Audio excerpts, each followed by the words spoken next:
اللہ الرحمن الرحیم۔ السلام علیکم ناظرین کرام، آزاد کشمیر کی قانون ساز اسمبلی کے انتخابات مکمل ہو گئے۔ اب اسپیکر، ڈپٹی اسپیکر اور وزیر اعظم کے انتخاب کا مرحلہ بھی طے پا گیا۔ عام طور پر یہی تاثر تھا کہ یہ ساری سیج سردار تنویر الیاس کے لیے سجائی گئی ہے اور وہ ملک کے وزیر اعظم ہو گئے۔ انہوں نے اس انتخاب میں محنت بھی بہت کی۔ سردار تنویر الیاس ایک صاف ستھرے کردار کے مالک بھی ہیں، ایک بہت بڑے کاروباری ادارے کے وہ سربراہ بھی ہیں۔ انہوں نے دنوں میں آزاد کشمیر کی سیاست میں اپنا ایک مقام پیدا کیا۔ ان کے کمپٹیٹر بیرسٹر سلطان محمود تھے، جو 9 بار مسلسل 9 بار آزاد کشمیر قانون ساز اسمبلی کے رکن رہے اور وزیر اعظم بھی بنے۔ ایک بار تو وہ ان کو صدر کا پروٹوکول بھی مل گیا، لیکن وہ صدر نہ بن پائے۔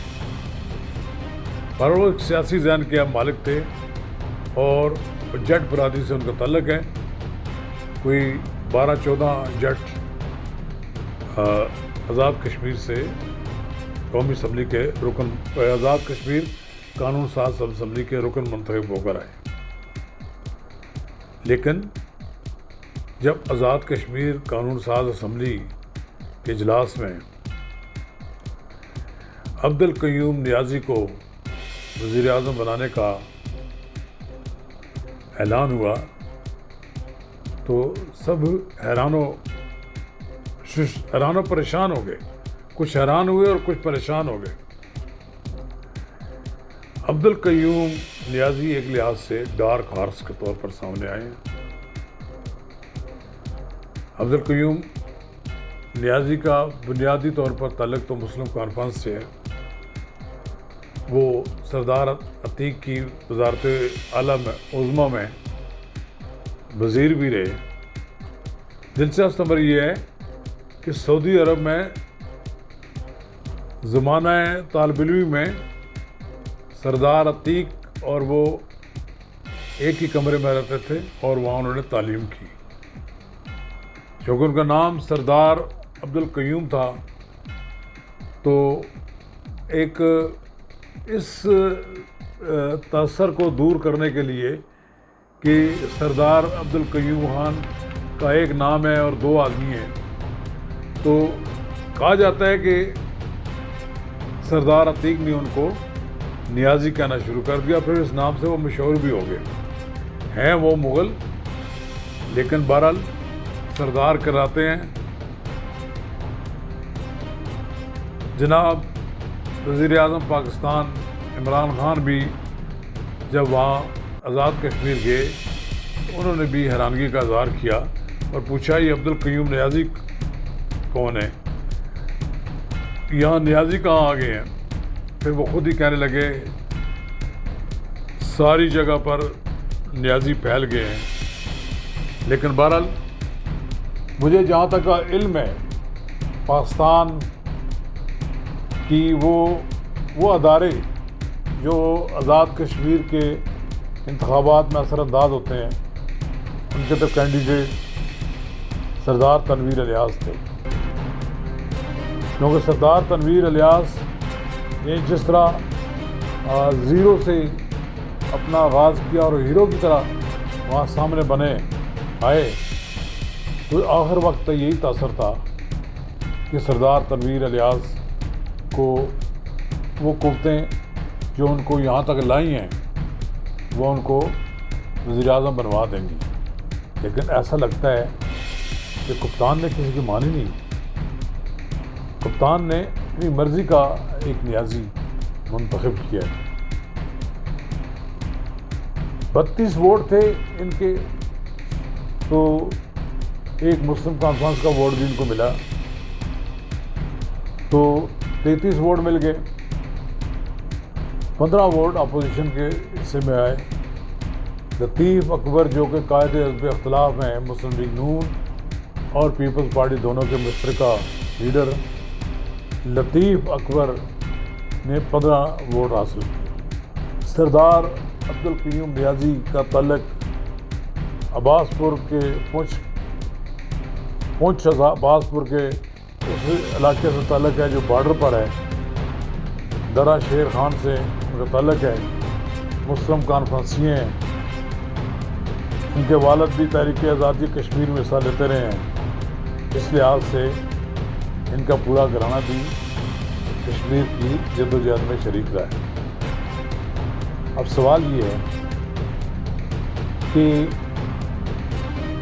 تحریک انصاف آزاد کشمیر کو کیا بیرسٹر سلطان محمود کنٹرول کریں گے، یا یہ پھر اسلام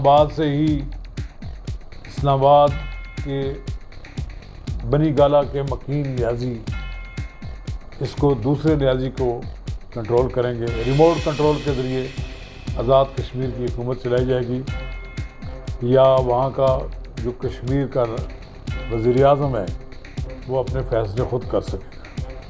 بڑا مشکل کہنا، وہاں پر انہیں حکومت چلانی بھی بڑی مشکل ہوگی۔ بیرسٹر سلطان محمود کو آپ نے باہر بٹھا دیا ہے۔ اب دیکھنا یہ ہے کہ بیرسٹر سلطان محمود عبدالقیوم نیازی کی وزارت عظمیٰ کو قبول کرتے ہیں کہ نہیں، ان کی وزارت عظمیٰ میں کوئی عہدہ قبول کرتے ہیں کہ نہیں کرتے، یا وہ ان کی نظریں اب آزاد کے جموں کشمیر کے صدر پر لگی ہوں، منصب پر لگی ہوں۔ اب ابھی بھی مقابلہ موجود ہے کہ اس نشست کے لیے ممکن ہے سردار تنویر الیاس اور بیرسٹر سلطان محمود کے درمیان مقابلہ ہو، لیکن بہرحال کپتان نے پورے کشمیر کو سرپرائز دیا ہے۔ عبدالقیوم نیازی کا نام کہیں نہیں آ رہا تھا، سب لوگ یہی سمجھ رہے تھے کہ سردار تنویر الیاس یا بیرسٹر سلطان محمود میں سے کسی ایک کے بارے میں فیصلہ ہوگا۔ گزشتہ روز میں نے سردار تنویر الیاس کے کیمپ میں فون کیا، کوشش کی رابطہ قائم کرنے کی، کو خاموشی نظر آئی، تو مجھے ایسا محسوس ہوا کہ شاید سردار تنویر الیاس وزیر اعظم نہیں بن رہے۔ بہرحال دونوں ہمارے دوست ہیں، دونوں کے ساتھ ہمارا تعلق ہے اور دونوں کے ساتھ بڑی پرانی یاد اللہ ہے۔ بیرسٹر سلطان محمود سیاسی طور پر ایک بڑے مضبوط امیدوار ہیں اور سیاسی لحاظ سے ایک مضبوط اپنا کردار ادا کرنے والی شخصیت بھی ہیں، لیکن دوسری طرف سردار تنویر الیاس بھی یہ کم نظر نہیں آتے۔ اور دیکھتے ہیں کہ اب یہ جو آزاد کشمیر میں تبدیلی آئی ہے، یہ جو تبدیلی نئے شخص کو لے کر آئے ہیں، یہ کس حد تک آزاد کشمیر کو چلانے کی ان کی صلاحیت ہے۔ ان کا مقابلہ لطیف اکبر سے بڑے پرانے پارلیمنٹیرین ہیں، پیپلز پارٹی کے بڑے دیرینہ کارکن بھی ہیں اور لیڈر بھی ہیں۔ تو دوسری طرف راجہ فاروق قادر بھی بیٹھے ہوئے اپوزیشن میں۔ راجہ فاروق قادر اور لطیف اکبر نے عبدالقیوم نیازی کا بطور وزیر اعظم انتخاب کو مسترد کر دیا ہے۔ راجہ فاروق قادر تو بہت پہلے اعلان کر چکے ہیں کہ وہ ان انتخابات کے نتیجے میں قائم ہونے والی حکومت اور ان انتخابات کے خلاف ایک ملک گیر تحریک چلائیں گے اور اسلام آباد کے ریڈ زون میں دھرنا دیں گے۔ وہ بھی آرام سے بیٹھنے والے نہیں ہیں، وہ بھی مریم نواز کے ساتھ مل کر اسلام آباد میں حکومت کے لیے پریشانیاں پیدا کرنے کی کوشش کریں گے۔ اس لیے یہ کہا جائے کہ راجہ فاروق قادر شکست اپنی آسانی سے قبول کر لیں گے، یہ بھی ممکن نہیں۔ اور مجھے ایسا نظر آتا ہے کہ آنے والے دنوں میں جو ایک پی ڈی ایم بنی تھی پاکستان میں اور جو آزاد کشمیر میں ایک کے ڈی ایم بن گئی ہے، کشمیر ڈیموکریٹک موومنٹ، آپ دیکھتے ہیں کہ یہ کس طرح اپنا کردار ادا کرتی ہے، کشمیر کی حکومت کو چلنے دیتی ہے، یا پھر وہ پاکستان میں آ کر جناب عمران خان نیازی کی حکومت کے لیے مسائل پیدا کرتی ہے۔ چلیے آئندہ آنے والے دنوں میں ساری باتیں سامنے آ جائیں گی اور پتہ لگ جائے گا کہ ان دلوں میں کتنا تیل ہے۔ شکریہ۔